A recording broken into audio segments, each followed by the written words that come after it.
क्या आज मैं बेसन की लड्डू बनाई हूँ जो काफ़ी टेस्टी लजीज है। तो इसकी रेसिपी मैं आपको आगे बताती हूँ कि ये किस तरह से बनेंगे। हेलो नाजरीन, मैं आज एक नई रेसिपी बना रही हूँ जिससे मैं आपको दिखाऊंगी। ये रेसिपी है बेसन के लड्डू। तो इसके लिए मैं इतना बादाम ली हूँ। सबसे पहले तो मैं इस बादाम को बिना तेल का तल लूँगी। इसे ये देखिए, ये मैं कढ़ाई में डाल रही हूँ इसे भूनने के लिए। ये काफ़ी मिठाई है, बहुत टेस्टी होते हैं बादाम और बेसन के मिठाई। जो मैं बनाऊँगी वो काफ़ी टेस्ट लगेंगे। तो आप बहुत ही आसान तरीके से मैं इसे बनाती हूँ, आपको दिखाती हूँ। और इसके लिए मैं बेसन ली हूँ, चना बेसन, जिसे मैं धारा तेल में भूनूँगी। उसके भी प्रोसेस मैं आगे आपको दिखाती हूँ। तो मैं आपसे रिक्वेस्ट करती हूँ कि मेरे चैनल को लाइक, सब्सक्राइब और शेयर कर दिया करें। ये छोटी चैनल है, हम घरेलू औरतों को भी आगे बढ़ाए। आपके ताउन से मेरी मदद हो जाएगी। तो चलिए मैं बेसन को अभी भूनूंगी, आपको आगे दिखाती हूँ। तेल के ये बादाम में भून रही हूँ, थोड़े कम मकदार में बना रही हूँ, इसलिए इसमें मैं कम डाल रही हूँ। आप ज़्यादा बनाएंगे तो आप ज़्यादा डालिए। ये बादाम को खड़े करके मैं निकाल लूँगी। उसके बाद बेसन को भूनूंगी धारा तेल में, और ये एक बेहतरीन लड्डू बन जाएंगे। इसके छिलके, बादाम के छिलके नहीं उतरेंगे, वो सारे बेसन के लड्डू में चले जाएंगे। ये देखिए मेरे बादाम भूनकर तैयार हो चुके हैं। तो मैं इसे निकाल लूँगी। ये बादाम निकल जाएंगे और उसी के बाद मैं इसी कढ़ाई में बेसन को धारा तेल में भून लूँगी। ये बहुत ही सिंपल मिठाई बनेगी जो काफ़ी टेस्टी, लजीज और जायकेदार होगी। आप भी इसे ज़रूर बनाकर खाएंगे, आपको भी दिल करेगा इसे बनाने का। तो ये देखिए बादाम मैं निकाल चुकी हूँ और अब इसी में धारा तेल डालूँगी। देखिए ये मैं बेसन की लड्डू बनाने के लिए धारा तेल डाल चुकी हूँ और इसमें मैं बेसन डालूँगी। ये बेसन मेरे चले गए।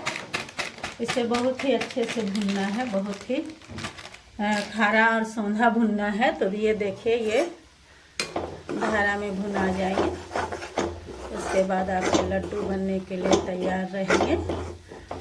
बस इतना ही प्रोसेस है इसमें बेसन के लड्डू बनाने में। तो इसे हम लोग धीमी धीमी आँच में बिल्कुल सौंधा भुनेंगे। ये देखिए इसे मैं दिखा रही हूँ कि किस तरह से इसे भूनूंगी मैं। ये थोड़ा टाइम लेते हैं भुनाने में। तो चलिए आगे मैं दिखाती हूँ इसे किस तरह से भूनूंगी। ये मेरे बेसन भून गए हैं, इसे मैं चक्कर भी देख ली हूँ, ये सौंधा लग रहे हैं। अब इसी में मैं डाल दूँगी, ये सारे बादाम चले जाएंगे इसमें। ये बादाम चले जाएंगे, सारे बादाम को मैं डाल दी हूँ। इसके बाद आपको जितना चीनी लेना है जायके के अनुसार आप अपनी पसंद से चीनी ले लें। ये कंप्लीट है, पूरा रेडी हो चुका है मेरा भुनाकर। ये देखिए अब इसी में जायके के अनुसार आप चीनी डालें, आपको जितना पसंद है उतना चीनी डालें। मैं कम खाती हूँ इसलिए इतना चीनी डाल रही हूँ। और चीनी डालने के साथ ही गैस को ऑफ कर देंगे। ये चीनी इसमें गरम गरम बेसन में ही अपने खुद से पिघल जाएंगे और इसी से लड्डू को बांधने में आसानी होगी। तो चलिए देखिए अब मैं किस तरह से इसे बनाती हूँ। ये मेरे मटेरियल बनकर तैयार है। अब मैं इसी से गरम गरम लड्डू को बांधूंगी। देखिए इस तरह से, क्योंकि ये गरम रहते हैं, हाथ भी जलते हैं। ये देखिए थोड़ा पानी आप रख ले, ये लड्डू बनना तैयार हो गए हैं। तो ये देखिए ये मैं थोड़ा सा ठंडा कर ली हूँ हाथ में। ये बहुत ही बेहतरीन, टेस्टी और लाजवाब बेसन के लड्डू होते हैं जो आपको खाने में बहुत टेस्टी लगेंगे। तो इसमें मैं बादाम के साथ बनाती हूँ। इसमें थोड़ा हाथ भी जलते हैं बनाने में, क्योंकि इसे गरम गरम लड्डू को बना के बांधना है। तो मैं छोटे छोटे ये मैं बना रही हूँ। इसे आपको जितना बड़ा दिल करे उतना बना सकते हैं। ये बहुत काफ़ी गर्म है, हाथ बहुत जलती है इसे बांधने में, लेकिन ये गरम ही गरम इसे बनाना है। ये काफ़ी मेहनत वाली चीज़ है। ये देखिए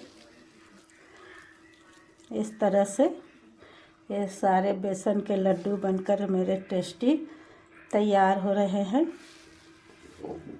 बहुत गर्म है, बहुत गर्म है। इसे बनाने में काफ़ी दिक्कत हो रही है। ये लड्डू बहुत गर्म बेसन है, जिसे बांधना बहुत मुश्किल हो रहा है लड्डू बनाना।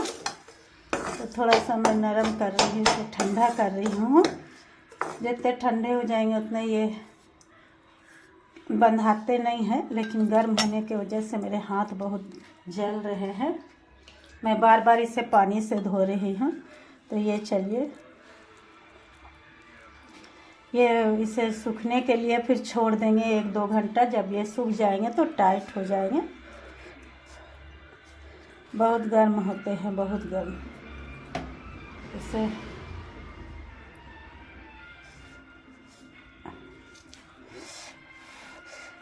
देखिए कितना मेरा हाथ जल रहा है इसे बनाने में।